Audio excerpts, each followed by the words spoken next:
موت ایک وہ اٹل حقیقت ہے جس کو جھٹلایا نہیں جا سکتا۔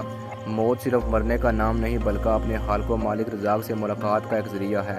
ہر نفس کو موت کا ذائقہ چکھنا ہے، جیسا کہ فرمان باری تعالیٰ ہے، آپ ان سے کہہ دیجئے کہ جس موت سے تم بھاگتے ہو وہ تم کو آ پکڑے گی، پھر تم اس پاک ذات کی طرف جائے جاؤ گے جو ہر پوشیدہ اور ظاہر بات کو جاننے والی ہے، پھر وہ تم کو سب کیے ہوئے کام جتائے گی اور ان کا بدلہ دے گی۔ موت ایک ایسی حقیقت ہے جس کو کثرت سے یاد رکھنا امیدوں کو مکسر ہونے کا سبب ہے۔ ایک حدیث میں ہے کہ حضور اکرم کی مجلس میں ایک نوجوان کھڑے ہوئے اور عرض کیا، حضور مومنین میں سب سے زیادہ سمجھدار کون ہے؟ اور آپ نے فرمایا، موت کو کثرت سے یاد کرنے والا اور اس کے آنے سے پہلے اس کے لیے بہترین تیاری کرنے والا۔ افسوس، آج ہم ایمان کی کمزوری کی وجہ سے موت سے پہلے بھاگتے ہیں۔ جب کسی کو مرتے دیکھتے ہیں تو سوچتے ہیں کہ مرنے والے کی موت لکھی تھی، مگر میں نے ابھی کب مرنا ہے؟ بہت وقت ہے، انشاءاللہ موت کی تیاری کر لوں گا۔ یہ ہماری سستی، لاپرواہی اور ایمان کی کمزوری ہے۔ اللہ پاک موت سے قبل موت کی تیاری کرنے کی توفیق عطا فرمائے۔ ایک ایسا شخص جو موت سے بچ کر زندہ رہنا چاہتا تھا، جس کو دنیا مائیکل جیکسن کے نام سے جانتی تھی۔ زندہ رہنے کے لیے مائیکل جیکسن نے امریکہ اور یورپ کے 55 چوٹی کے پلاسٹک سرجنز کی خدمات حاصل کی، یہاں تک کہ 1987 تک مائیکل جیکسن کی ساری شکل و صورت، جلد، نقوش اور حرکات و سکنات بدل گئی۔ سیاہ فام مائیکل جیکسن کی جگہ سفید رنگت والا خوبصورت اور نسوانی نقوش کا مالک مائیکل جیکسن دنیا کے سامنے آ گیا۔ گورے مائیکل جیکسن کی پہلی البم 1987 میں بیڈ کے نام سے اپنی تیسری البم جاری کی۔ یہ گورے مائیکل جیکسن کی پہلی البم تھی۔ یہ البم بھی کامیاب ہوئی اور اس کی 3 کروڑ کاپیاں فروخت ہوئیں۔ اس البم کے بعد اس نے اپنا پہلا سولو ٹور شروع کیا۔ مائیکل جیکسن ملکوں شہر گیا، موسیقی کے شو کیے اور ان شوز سے کروڑوں ڈالر کمائے۔ گورے مائیکل جیکسن نے اپنی سیاہ رنگت کو بھی شکست دے دی۔ اس کے بعد ماضی کی باری آئی۔ مائیکل جیکسن نے اپنے ماضی کو بائے بائے کہہ دیا۔ گورے مائیکل جیکسن نے اپنے خاندان سے قطع تعلق کر لیا۔ اس نے اپنے ایڈریسز تبدیل کر لیے۔ اس نے کرائے پر گورے ماں باپ بھی حاصل کر لیے اور اس نے اپنے تمام پرانے دوستوں سے بھی جان چھڑا لی۔ اور ان تمام اقدامات کے دوران جہاں وہ اکیلا ہوتا چلا گیا، وہاں وہ مصنوعی زندگی کے گرداب میں بھی پھنس گیا۔ گورے مائیکل جیکسن نے خود کو مشہور کرنے کے لیے ایلوس پریسلے کی بیٹی لیزا میری پریسلے سے شادی بھی کر لی۔ اس نے یورپ میں اپنے بڑے بڑے مجسمے بھی لگوا دیے۔ اس نے بڑی حد تک اپنے ماضی سے بھی جان چھڑوا لی۔ لہٰذا گورے مائیکل جیکسن کی آخری نفرت یا خواہش کی باری تھی، وہ 150 سال تک زندہ رہنا چاہتا تھا۔ موت سے بچ کر زندہ رہنے کے لیے گورے مائیکل جیکسن نے کیا جتن کیے ہیں، انسانی عقل سوچ کر دنگ رہ جاتی ہے۔ مائیکل جیکسن طویل عمر پانے کے لیے دلچسپ حرکتیں کرتا تھا۔ مثلاً وہ رات کو آکسیجن ٹینٹ میں سوتا تھا۔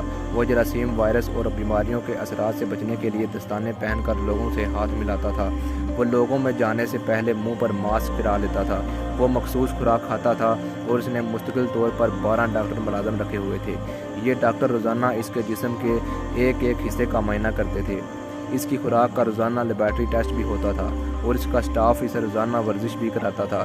گورے مائیکل جیکسن اپنے لیے فالتو پھیپھڑوں، گردوں، آنکھوں اور دل جگر کا بندوبست بھی کر رکھا تھا۔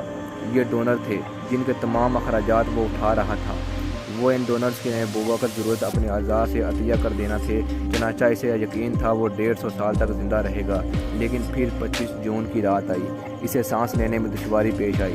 اس کے ڈاکٹر نے ملک بھر کے سینئر ڈاکٹرز کو اس کی رہائش گاہ پر جمع کر لیا۔ یہ ڈاکٹرز اسے موت سے بچانے کے لیے کوشش کرتے رہے لیکن ناکام ہوئے، تو یہ اسے ہسپتال لے گئے۔ اور وہ شخص جس نے 150 سال تک کی منصوبہ بندی کر رکھی تھی، جو ننگے پاؤں زمین پر نہیں چلتا تھا، جو کسی سے ہاتھ ملانے سے پہلے دستانے چڑھا لیتا تھا، جس کے گھر میں روزانہ جراثیم کش ادویات چھڑکی جاتی تھی، اور جس نے 25 برس تک کوئی ایسی چیز نہیں کھائی تھی جس سے ڈاکٹروں نے اسے منع کیا تھا، وہ شخص 50 سال کی عمر میں صرف 30 منٹ میں انتقال کر گیا۔ اس کی روح چٹکی کے دورانیے میں جسم سے پرواز کر گئی۔